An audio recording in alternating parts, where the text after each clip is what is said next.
Jeremiah 29, verse 7. Seek the peace and prosperity of the city to which I carry you. Pray to the Lord. Because if it prospers, you too will prosper. So God ties the destiny, the prosperity, the welfare, the prosperity of the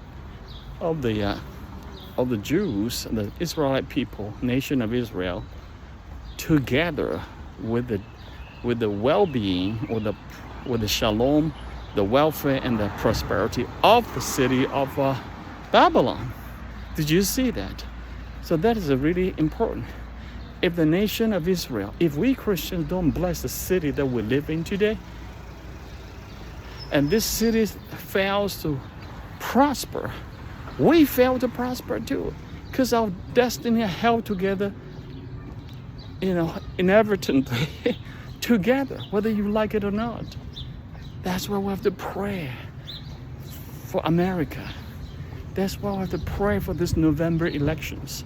That's why we have to pray God to clean out the corruption, the moral corruptions, and the financial corruption in the Congress, in the White House, in our own lives. We have to do that. We have to pray the violence to be dropped. Pray for peace in New York City. Okay? Pray for the homeless problems. God will move the hearts of the churches and the city to have the empathy, the heart, and compassion to help them. The too much and all these things. Okay, that's why we have to pray, because we are tied together with them. And not only that, let me just close. Jesus said, "Love thy neighbor as yourself." And one of the disciples asked, "Who is my neighbor, Lord?" Thinking that it's just somebody who lived close to us, somebody of our tribe, etc. Jesus picked the most unlikely person to be their neighbor with a convicting tone, giving the Good Samaritan parable, which people quote all the time without knowing that is actually applied. Jesus is trying to tell us who is our neighbor. You see, that's what the modern days, without theology, they just pick up what they want to hear, and they miss out the whole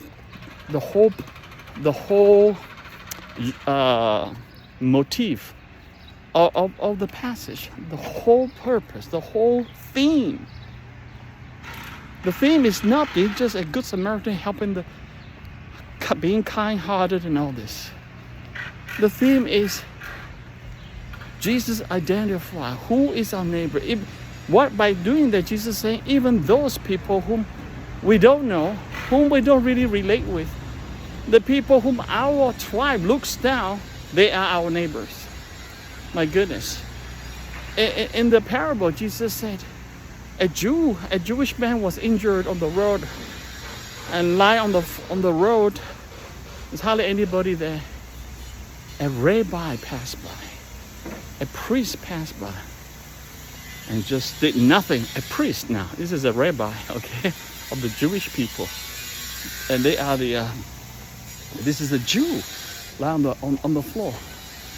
It's like someone from your church got injured hit by a car or robbed and lie on the street, and you are the pastor of the church, and you pass by, you don't do anything, you'll be fired the next day. And that's what happened to the rabbi. And the second guy is, I think it's just a Jewish guy. His tribal people. He just walked straight past. And third one came. A Samaritan. Someone who's got nothing to do with the Jewish people. Someone who's looked down by the Jewish tribe. And Jewish people will not even eat with the Samaritan. This is how bad it is.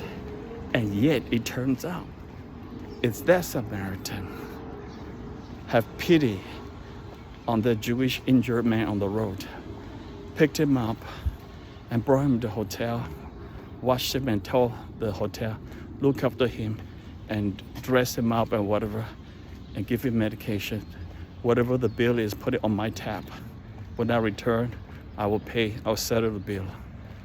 Wow, look at that. That is our neighbor. Jesus is saying some extraordinary case to reinforce the vision of loving neighbor, not just loving whom you like, loving even people whom you don't know and your own tribe look down, etc. Very different from you. So never look down on anybody different from you, even socioeconomic, lower class people in particular, coming to your church, etc. But that's what Jesus wants. When Jeremiah told Israel to pray and seek for the peace and the prosperity of the city of Babylon, it's not just that the destiny, the prosperities, they prosper and we prosper. That's true, but there's one more. It's called love your neighbor.